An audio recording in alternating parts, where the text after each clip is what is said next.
நானும் டெல்டாக்காரன் தான்டா. சரிடா, மேட்டூர் டேமில் எந்த ஒரு முதலமைச்சரும் வந்து இப்படி அந்த தண்ணியை திறந்து விட்ருக்க மாட்டாங்க.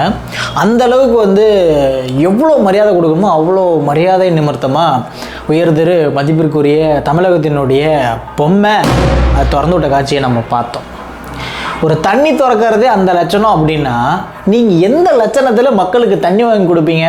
கர்நாடகாட்டிருந்து இவ்வளோ நாள் பரவாயில்ல, ஏதோ டேமாவது கட்டலை, அவன் கொடுக்கலனாலும் ஏதோ அதிகமாக பேஞ்சுன்னா அவனா திறந்து விட்டுட்டாது இருந்தான். அந்த தண்ணியிலையாவது டெல்டா மக்கள் வந்து பொழைச்சிக்கிட்டு இருந்தாங்க. ஒட்டுமொத்த தமிழ்நாடு வந்து ஏதோ சோறு தின்னிட்டு இருந்தது.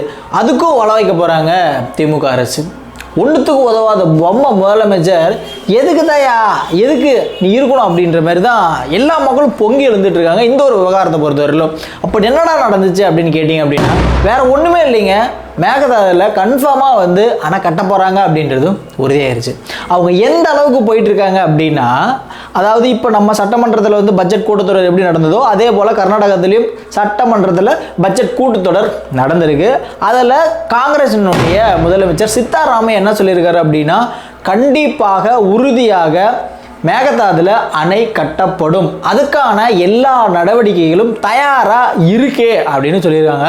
இதில் இன்னொரு விஷயம் என்ன அப்படின்னா, எந்த அளவுக்கு வந்து அவங்க வேலையை பார்த்துட்டு இருக்காங்க அப்படின்னா, அந்த இடத்துல டேம் கட்டுறதுக்காக டேம் கட்டினா எவ்வளோ மரங்களை வெட்டணும், எவ்வளோ பரப்பு நிலப்பரப்பு வந்து தண்ணியில் மூழ்கும் அப்படின்றத ஒரு தனி மண்டல குழுவும் ஒரு இணைக்குழுவும் அமைச்சு எல்லாத்தையும் வந்து அடையாளப்படுத்தி கணக்கெடுக்கும் பணிகளும் நிறைவு பெற்றதாம். கிட்டத்தட்ட வந்து ஒரு டேமை கட்டுறதுக்கான எல்லா வேலைகளையுமே பார்த்து விட்டாங்க. நீங்கள் என்ன கழட்டிகிட்டு இருக்கீங்க தமிழ்நாட்டில்? ஒரு தமிழகத்தினுடைய மிகப்பெரிய ஒரு வாழ்வாதாரம், இவ்வளோ பெரிய ஒரு பிரச்சனை போயிட்டுருக்கு. இதை பற்றி ஒரு அறிக்கை கூட வெளியிடல திமுக அரசு. எப்படி தான் வந்து திமுக வந்து இதெல்லாம் கண்டுக்காமல் இருக்காங்க அப்படின்னு தெரில. விவசாயிகளுக்கு வந்து மிகப்பெரிய ஒரு பாதுகாவலன், நானும் டெல்டாக்காரன் தான் அப்படின்னு சொல்லி வாயிலேயே சொல்கிறாரு முதலமைச்சர் ஒழிய, இந்த ஒரு பிரச்சனையில் ஏன் வந்து அவர் வாயே திறக்க மாட்டேங்கிறாருன்னு தெரில. நீங்கள் எதுவும் பண்ண வேண்டாம். இதுக்கு முன்னாடி இருந்த எடப்பாடி தலைமையிலான அரசு, எடப்பாடி பழனிசாமி அவர்களுடைய அரசு என்ன பண்ணியிருக்காங்க அப்படின்னா 2018 அதாவது உச்சநீதிமன்ற தீர்ப்பையும் மீறி கர்நாடகாவில் அணை கட்டுறதுக்கான வேலைகளை பார்க்குறாங்க அப்படின்றதுக்காக ஒரு வழக்கு போட்டிருக்காங்க. அதாவது உச்சநீதிமன்ற அவமதிப்பு வழக்கு. உச்சநீதிமன்றத்தை வந்து தீர்ப்பு கொடுத்துருக்காங்க. அந்த தீர்ப்பை வந்து மதிக்காமல், உச்சநீதிமன்ற தீர்ப்பையே மதிக்காமல் இவங்க அணை கட்டிட்டு இருக்காங்க. இது சார்பாக வந்து அதிமுக வந்து ஒரு வழக்கை தொடர்ந்துருக்காங்க. அந்த வழக்கு இன்னமும் நிலுவையில் இருக்கு. அந்த ஒரு வழக்கையாவது இவங்க தொடருவாங்களா அப்படின்னா அதையும் கண்டுக்கல.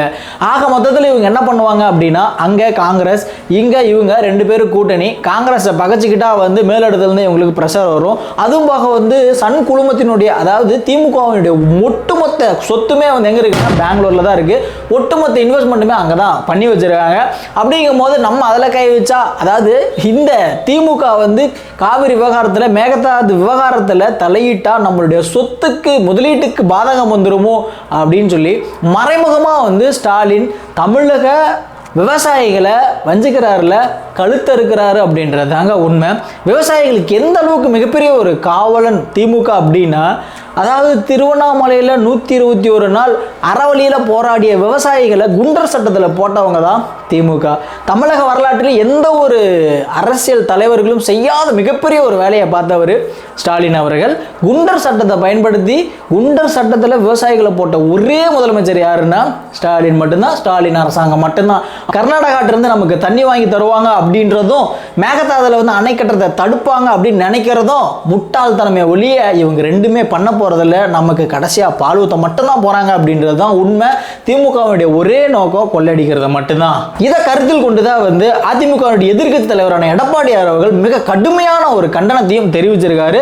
இதை மட்டும் நீங்க தலையிட்டு தடுக்கல அப்படின்னா மத்திய அரசை எதிர்த்தும் மாநில அரசை எதிர்த்தும் மிகப்பெரிய ஒரு போராட்டமே தமிழ்நாட்டில் வெடிக்கும் அப்படின்னு எச்சரிக்கையும் எடுத்திருக்காருங்க. நியாயமான போராட்டமா இல்லையா? ஓகே, தோண முடிச்சுக்கிறப்ப ஒன்றை கிளம்புறது நான் சதீஷ்.